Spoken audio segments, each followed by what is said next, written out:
Hi everyone, welcome back to my channel. My name is Mary Jane and this is MJ Money Matters. Here in this space I show you how I use the zero-based budgeting method to control and maintain a simplified money life. If that sounds like content that you're interested in, I would love it if you would hit the subscribe button, hit the notification bell, and stick around for more. Hi there, how are you? How is everyone? It's Sunday morning and I'm just getting my financial house in a row. It's been another great week at the restaurant. This makes 1 month since we've been open and it has been incredible. I think we turned down more business than we could take in, which is a wonderful problem to have. And, school is happening. I don't want to say school is going great. It's not going badly. But I think I mentioned last week, if you were here, one of the teachers quit. So I went from teaching a couple of English sections to now I teach U.S. history, world history, 9th grade English, and 11th grade English in 5 different courses and 4 different preps and 6 different hours. It's crazy. And I had no notice. It was, they told me on Friday, and it's like, you start on Tuesday. And then we had this glorious snow week, pretty much, where Monday was a holiday. We had MLK Day off. Which, of course, federal holiday for most everyone. And then we had Tuesday and Wednesday were snow days. And because I'm let me take that back.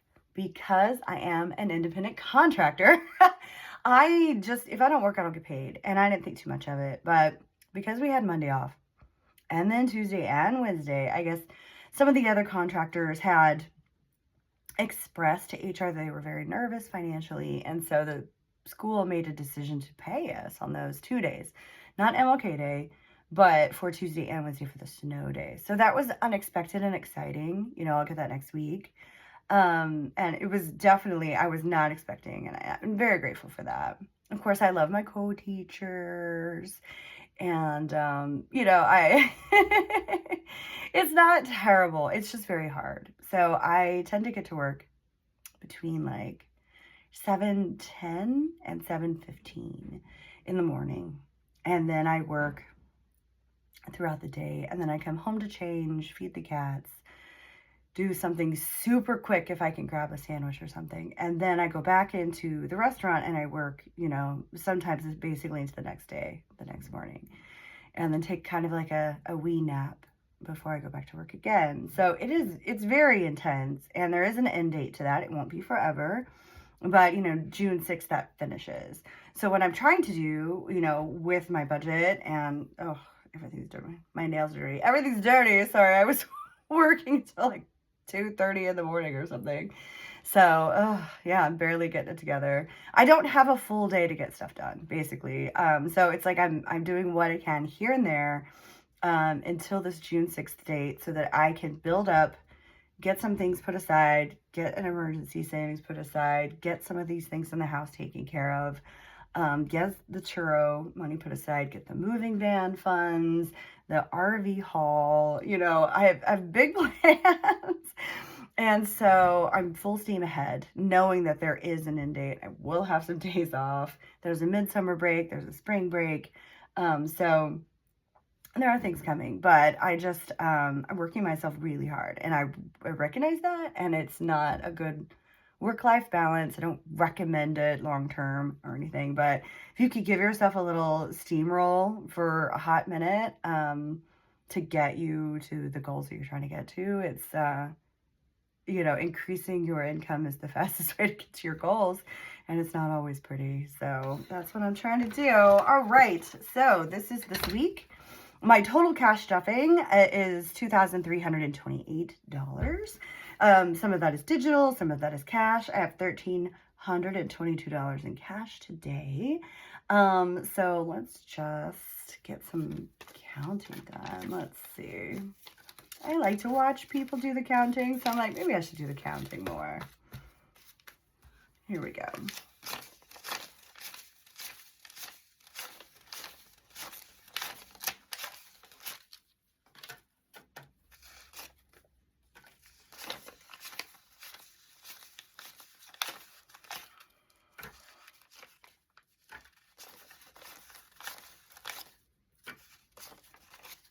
All right. $1,322 in cash. So let's start with the digital. What did I do this week? What happened? Home decor trinkets. So in my living room, from my absolute favorite pickers, salvage experts, Detroit Urban Artifacts, please visit. Hi, cats. Visit them if you are in town in Detroit at the Russell Center. They're incredible people. I purchased from them a mailbox slot from an old motel. And so in the cubbies where you would hang the keys or you would have the mail for the room, I'm doing like a cabinet of curiosities. And so I like to call them smalls. A lot of like really fun little things. I've got some peg dolls. I've got some plastic things that probably came like in a Pez dispenser or a Cracker Jacks. I've got lucky pennies from like different saloons. I've got like a whorehouse like tokens, stuff like that. So they're fun little things to display in my haunted looking living room. My house is not haunted, unfortunately, but in my haunted looking living room, my home decor trinkets for the smalls, I did $71 this time around. Net credit came out and that was $140. Every time I pay is a time I'm closer to getting that done. And the mortgage, I have the mortgage in digital and in cash because I do have some of it in the account and some of it I have in cash today. With the digital is going to be $100. Gas, that is vroom vroom in the car, not the bill. I did $60. My auto insurance, I went ahead and prepaid with this week's earnings of $285. Miscellaneous spending, I was much better this week than last week, but like lunch at school. Because I work so many insane hours, I've literally not even made a sandwich to go to lunch. Because like, when would I do that? Would I do that at 2 in the morning when I have to get up at 5:30? Like, so I've just been going, and it's not the healthiest thing, but it is what it is right now. $45 on that. Arctic winter coat. So like I have a coat and it's incredible. I actually don't want to wear it to school because it's a lovely designer thing, and I feel like the 5-figure discount would definitely apply, as it's one of those desirable label things. So I was like, I need to purchase a coat that would be school appropriate, that is also like wearing a giant sleeping bag, because we got into the zeros and the negatives, and the wind chill was -22. So I was like, I desperately need a coat that's more utilitarian that I can wear around and not worry about it. So I spent $140 on that, which was a 50% off sale at Kohl's, and my Kohl's cash. I think it was like $175 altogether. So thank you, Kohl's cash, and the 50% off. So it would have been like, I don't even know. What is that? $350 coat. It's super, super warm, and I can wear it over my hoodies and such. So it was a good buy, and it's a basic color. It's a bone color, so it's not white, but it's not cream. And so it's something that I will wear for several years. It was a good investment. Buy once, cry once. Shoes and clothing, which is something I really do not spend a lot of money on, but because I'm in a different season as far as being up here and up north, and I'm still acclimating myself to the weather, I don't have the proper clothing, and so I'm sort of like slowly getting all that stuff together. And when it was just so cold, I was like, I need new things. I need warm things. I need layers. So there we go. I feel like I'm having to justify it because I don't like spending money on that at this time. Like, I really am trying to work on my house. And so I hate being dragged in other places and other, if I could just focus all my money on one thing, I can knock it out faster, but I can't freeze to death. So there you go. All right. So for the cash, backpack. So part of the shoes. I wanted these gray shoes to go with gray pants. They didn't have my size, but they had these lovely Oxford black loafers. And, the power of 3. So it's like, well, if I get the loafers, I also have to have a matching backpack and a hair tie so that I have 3 red things. So I did find a lovely backpack online that I can order, this leather. And it was it's $75. But, oh, that's right. I'm doing 80 because of the amount of cash that I have. I don't have 6, 8. I don't have enough of the 5s to do that. So, deposit for a backpack is $80. And being that I'm one of those aesthetic freaks, I've got my matching gold clips. And I'm going to take that to the bank and buy it today. All right, art show donation. So it is $100. And this one is something that I have had on my list to do for a while, and I haven't done it. And the reason I haven't done it is because it is a retrospective of a friend of mine's work. And she passed away very unexpectedly after a medical procedure, surgery, and it was just incredibly unexpected. So my thumbnail picture of myself in my champagne coupe, she took that. And so, you know, I honor her legacy all the time. Like, I really don't ever want to change that picture.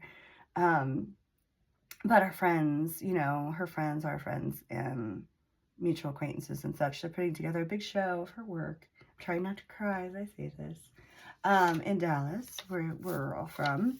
And so I am donating $100 to that. And I probably should have done that 2 months ago.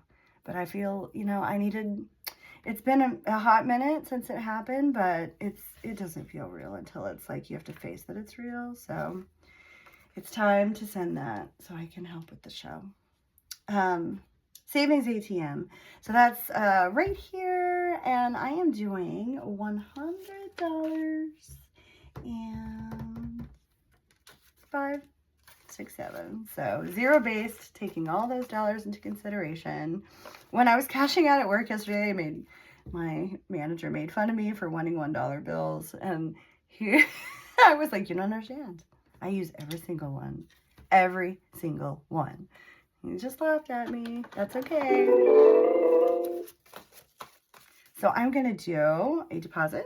Please insert a paper bill, enter deposit amount, and press Note Deposit to confirm. Haha, the deposit this time is $107. Keep doing it. The remaining sum is $143.09. All right. She's so cute. I love her voice. Okay. 107. An investment. I'm putting some money into something. Is it going to reap a reward? Is it going to cost me? I don't know. We'll find out. $200 on this investment. I'll keep you up to date if there's anything to say. And kind of keeping that one under wraps. I'm a big fan of the Post-it note lately. I'm like, I do have envelopes, but some things I'm like, I need to get them to people right away. I don't even want to bother making envelopes for them. The Moving Van Fund. So I finished my wood box to buy the fireplace, which is in the living room in pieces, and I'm currently putting it together. And it was through the wood box. So here I am with the wood box. Moving on to the next thing that I'm saving for. This is where the moving van funds is going to be. Not the RV. The RV moving is something separate. So, am I overestimating on this $4,000? Probably, but I'd rather have more money and, you know, have the cash to tip the drivers and such. And to eat on the road and stay in a motel if I need to, than to not have enough. So I went ahead and pre-X'd the things that I'm pulling today. It's $635. So it's 1, 2, 3, 4, 5, 6, 20, 30, 5. Moving funds, $635. I mean, it's not $4,000, but it's you know, it's a nice chunk to start with. And hello, little emergency out there. It's easier for me to just open this one up because the little slots. And this thing barely is it's held together with love and duct tape, I swear to God. So the box is annoying in and of itself because it's just so jinky, but I love what it does. I love how organized it is, so I just suffer through. All right, so $635 there. Churro. Not to forget my favorite business investment. All right, so today's savings in my Lux storage box. Let's see here. All right, section 1 is fully funded. Section 2 is fully funded. Section 3 has some money I need to take to the bank, but it is fully funded. So I'm in section 4 again, because of course I've had to borrow from it before. But we're in section 4. I've never made it to section 5, so we're going to get there. It's 150 total. I'm putting 100 in, so I feel pretty confident. I'll be able to move to section 5 next week. That's the hope anyway. Boom. Done. This is a much nicer box than the little janky wood box. I think this is the most beautiful box. There's a link to it. It's not sponsored or anything. I just think it's really beautiful. So right here, you see the little 2K, if you can. This is the first bit for the first 2,000. And then I did the additional 3,000. So it's a $5,000 box. And it's towards the first car. So with the money that I made in the box the first time, I purchased the Car Sharing Masterclass by Aubrionic. And I was super excited to start my own churro fleet up here. And because of the winters and because of just my own medical circumstances, because I did have a medical scare like a month ago, like really not that long ago, I had to rethink how I would like to set this business up. And I decided to go to the route of co-hosting. So there is a gentleman in Florida that is, just top-notch and incredible. And so I would like to partner with him, and knock on wood, like he wants to take me. And then I would hypothetically send the cars down to him through transporter, and then we'll do a split. And he has a huge team, and he is a power host and one of the largest in the country, and excellent 5-star reviews, all the things you need to be really successful. But he's in a climate that is, fair weather, except for the hurricanes. And of course, he has a large team that could just keep people super happy, as opposed to me who's working a lot. And if, you have a flat tire, I don't have an extra car to give you, as I'm trying to build these things up. So, and also too, I'm trying to let go of being so DIY everything, because I'm such a hustler. I'm so used to that, and trying to get myself into the mindset of an investor and moving to more passive income. It's a hard shift because it's not what comes naturally, but I'm very consciously making that decision. So I'm excited for that. I really hope that he takes me on, and I look forward to making that happen. But first things first, I gotta get money to get to the car, and I've got to start the LLC. And another thing I need to do is figure out which state I need to set that LLC up in. So I'm going to get to that when I get closer to purchasing the car, because that's when I'll be, negotiating things out with him, signing contracts, hopefully, etc. And the mortgage in cash, 50, 60, 70, 80. Whoa, $20 off. Oh, well. Close enough. Close enough. If it's really that big of a deal, I can steal it out of the van fund. All right, so the mortgage. I'm just going to move that to the side because it's the last thing, and I know what I did. I'm going to do the math. It should be off by $20. Here we go. $71 plus 140 plus 100 plus 60 plus 285 plus 45 plus 140 plus 165 plus $80 plus 100, 107, 200, 635 plus 100 plus $80, 2,308. So yes, off $20, and that's okay. That's all right because I have some padding built in and it's not that big of a deal. Thank you so much for joining me today. I'm so excited about putting together my fireplace. I know last week I was excited to order it and now it's here and they brought it like on a little forklift and left it at my sidewalk in the snow. And, you know, I was like, I don't care how cold it is, I'm making this happen. It may be too cold to hang wallpaper, that's waiting for me. It may be too cold to paint, it's also waiting for me, but it's not too cold to put together an electric fireplace that looks like it came from the Haunted Mansion. I'm so excited. None of this would be possible without cash stuffing. It's just not in the way that my brain works. So I'm neurospicy, and I'm just very grateful to have found something that works for me. And I hope it's helpful for you as well. Have a great day. Bye.